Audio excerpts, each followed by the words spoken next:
Hi, everybody. Today we're going to be talking about the road to the 3 Rs, readers, revenue, and results. My name is Mihir Apte, and I head up business development at a company called Smart Asset, where we deliver the web's best personal finance advice through content and tools.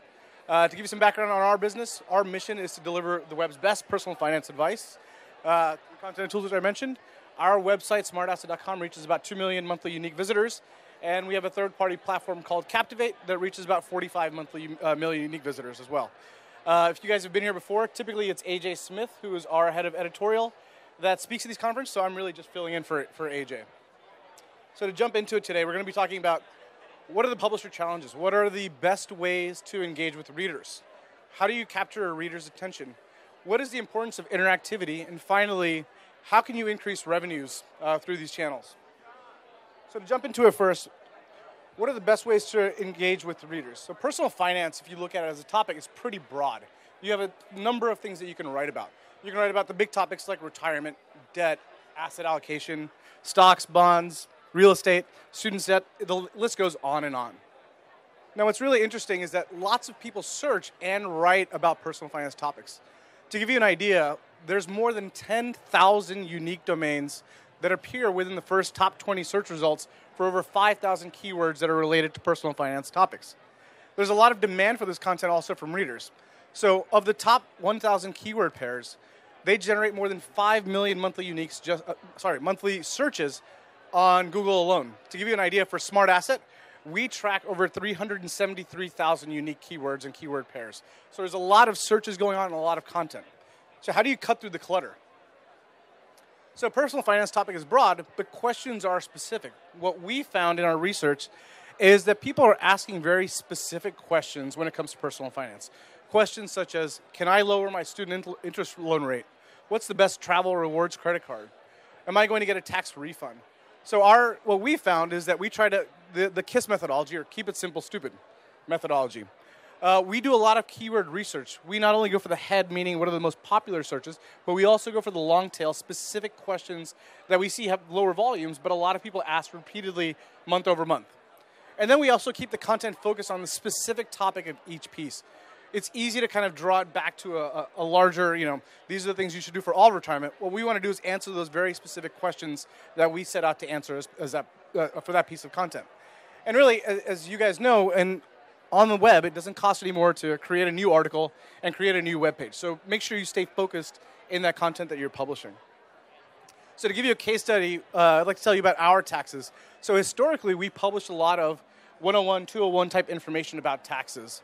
But what we saw in the research that we did were a lot of people were searching about local taxes. So what's my New Jersey state income tax? Or how much will I pay in California state income taxes?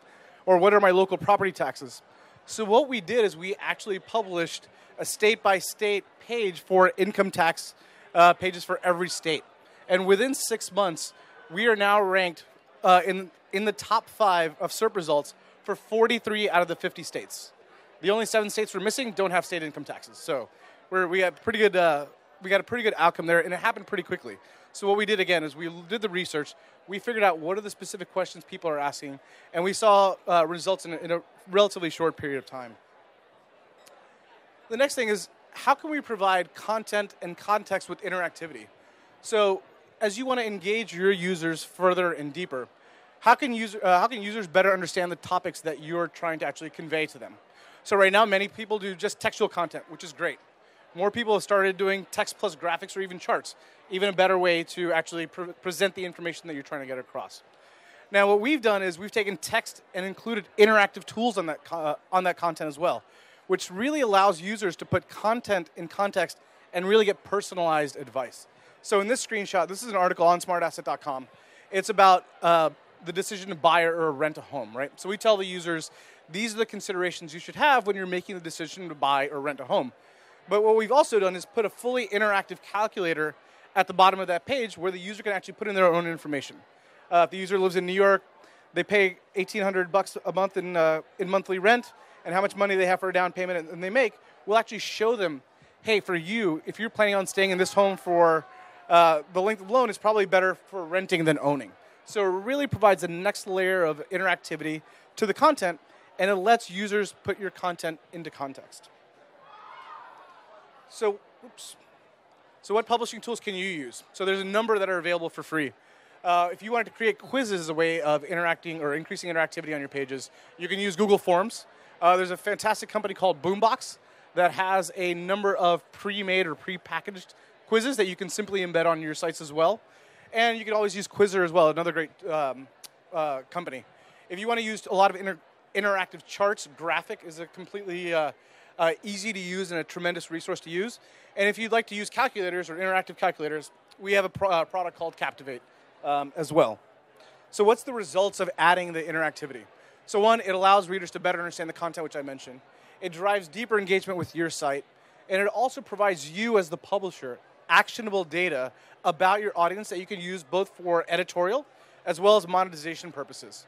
Whenever we put these tools on site, we see that over 6% of users will actually engage with them. We see 6 to 9 interactions. And since all of our tools are finance-related tools, and you're writing about finance-related topics, people are telling us things such as how much money do they make, how much savings do they have, what's their credit score. So things that you can really use to create more engaging content for your audience. And then we also see that people spend 2.5 to 3.5 more minutes on site on that page itself. Now, how can you use this data to actually increase your monetization? So number one, it actually tells you where people are in the funnel, right? And so what I mean, are they looking for are they higher up in the funnel and looking for education or awareness?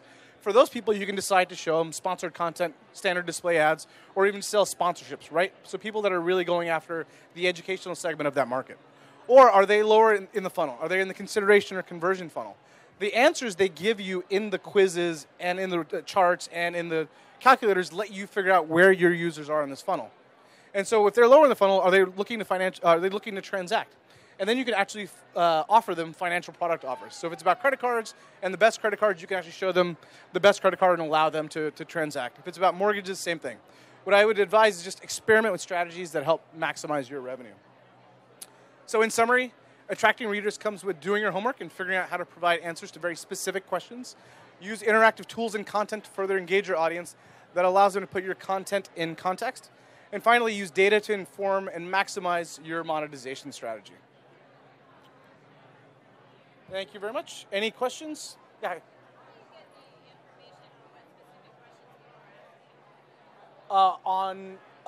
You can do Google keyword research. It'll actually provide a number of questions they're asking. You can actually create questions on your own and see what the monthly keyword search volume is for those as well. And they have a planner tool which shows you relevant questions that people are asking in that same kind of vein of questions. She asked, how do you find the keywords that people are searching for on Google? Oh, the specific questions. Same thing. Sorry, the same thing. Yep. Yep, keyword planner. That's what we use. Yep. Good.